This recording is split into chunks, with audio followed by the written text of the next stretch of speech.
Ladies and gentlemen, it's me, it's Ken. We're doing that affordable art fair thing, and you know him, you love him. He is the amazing Lennox Campello, our old friend. Our first ever interview at Affordable Art Fair now many years ago. Lenny, how you been, man? It's good to see you. And as usual, I am honored to be part of your process here. I have made quite a few friends of mine been fans of your work. Let's hope they send you money for stuff, though. It's like, you know, but hey, how are you? How you been? So I'm back here with a whole bunch of new bisque, drawings on bisque. I love telling this story.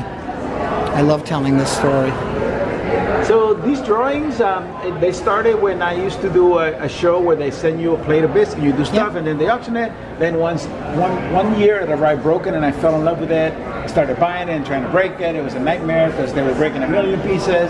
Yeah. Then my wife says, why don't you call the company that makes them? It's in Baltimore. I live in the DC area, so it's closed. And make a long story short, now they save all their broken bisque and I get like 300-400 pounds a year. That's great. That's great. Instead of going in the recycling or in the disposal, you know, they don't throw them away anymore. Now they save them for me. That's great. And I love how we have the Batman, because tomorrow is actually Batman Day in the time that we're recording this, my friends. Good to know, good to know. So what else we got from you over here? So we have some drawings, not on bisque but on paper. This is from a series that I call Written on the Body, where I tried to, this is a poem by Elizabeth Barrett Browning, How Do I Love Thee, very famous poem. In here, I have writing. This is stuff that I wrote about one of my obsessive art themes, Frida Kahlo, the iconic Mexican painter.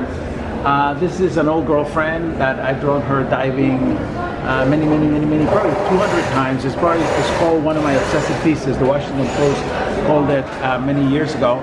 On this wall, we have a Brooklyn-born, now living in the DC area, amazing artist named Susan Lamont.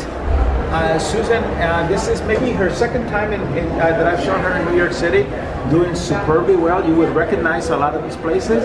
We've all seen that woman walking down, I think that might be Macy's or one of those places out there. But you know, with that faraway look and that coffee and trying to hurry. This is also work by Susan. She's a spectacular painter with a tremendous power, skill of depicting these gorgeous, and I don't know if she bakes everything in there, but I think I'd be super doubly impressed if that's actually stuff that she's done herself. This study in the apples, as it decays at the bottom here. She told me the funniest story, the one that Ken is looking at right now is the end product that's getting younger and younger. She said she was doing a painting every couple of days as the apple turned older and older, and then her daughter came to visit and threw it away. So she had to go fishing in the garbage for the last piece in there. This is also a work by her. It's called Straight Ahead, and it's there at 42nd Street. The typical New York scene as a myriad of people sort of ignoring each other, except for this amazing lady crossing that looks strangely like my daughter Vanessa. I actually called her and said, hey, have you been to New York recently? Nice. Over here, we have the spectacular trope loyal skills of Dora Patton. I think in a previous show here, I called her a prodigy, and I am in awe. Bob Ross. That's Mr. Bob Ross. Many people will remember him as the man that used to paint one painting a day. I mean, not a show. When he had his show, a sad documentary recently about what happened after he died. Air Force veteran. Thank you for your service, Bob. And then we finish here with some more of my work. This is some work that I started doing a few years ago. Maybe I remember 15 these. Years, where so I do these two paintings that are kind of real paintings, and then the screen changes as it's Frida Kahlo there with all of her paintings. That's amazing. So, did these take long to make, these ones? So the standard answer that I give to people when they ask me that question is it takes about 2 or 3 days and 40 years. because if I didn't have the background of 40 years of doing artwork, I could never do it. So. Now I realized you have Star Wars stuff here. I do. So Star Wars is the film for you, or is it your Star Trek guy? What do you? No, I'm both. Okay. Well, I have made fun of both of them, both of the fans that cosplay. This is when the Empire arrived. She was the first one to post it on TikTok. Nice. So now, what do you think of the Affordable Art Fair in this new location, Len? I am going to reserve my opinion on that, for a bit. The elevators, of course, as a challenge, is supposed to be on street level, but the fair has been amazing so far. It's been doing really well. Good. Lots of people. So it's just logistics so far that I'm a little scared of. Very cool. So now you said you actually have one of the artists in residence today. Yes. What do we got going on here? I have Mr. Matthew Langley here. Hey Matthew, how are you, How are man? you? What's How are going things? on? Good to meet you. Things are real good. Tell me about your artwork. Sure, Ken. So I do a couple of different things here. I do these circles.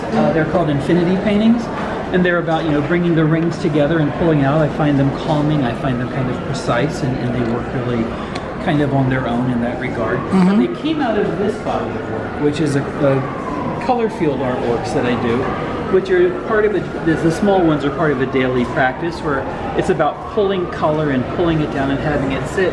And so if you can take these and imagine bending them into the circle, that's where the circle paintings come from. Gotcha. But these by themselves sit, and they also become much larger paintings on their own.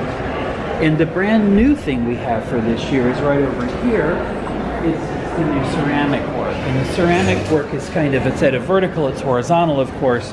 But these are all done with underglazes, and then it's like traditional glaze on the inside, so you've got that solid kind of strong color and the more painterly abstraction going on here. My work, for the most part, is all about kind of unpacking modernist forms, and that's where this comes from. Wow, that's really great. How do you like being at this show? The show's always been great. I live in New York, and so being able to come and do a New York fair like this and stand in front of your work and have people kind of talk about it, look at it, and get real feedback, it's great. I love it. That good able to do That's great. That's great. And you sold something already. Sold a few, yeah. I've had a good fair so far. I'm down. Well, I brought extras. I've sold the extras. I'm running out of frames. That's okay. Hopefully, I go home with nothing, which everybody wants. That's everybody wants. All right, I'm brief and to the point. I love it. Matthew, it's so nice to meet you. Lenny, we thank you for your time and attention once again. My pleasure, Ken. You take care. Awesome. All right, guys, you know how it ends. It ends like it begins. It's me, it's Ken. We're doing the Piercing Ken thing here at the Affordable Art Fair with the one and only Lennox Campello from the Alida Anderson Gallery. All right, hey, listen, it's me, it's Ken. Follow the channel, subscribe, click the bell, and all that other stuff, and I'll see you with another video soon. Thank you. Bye.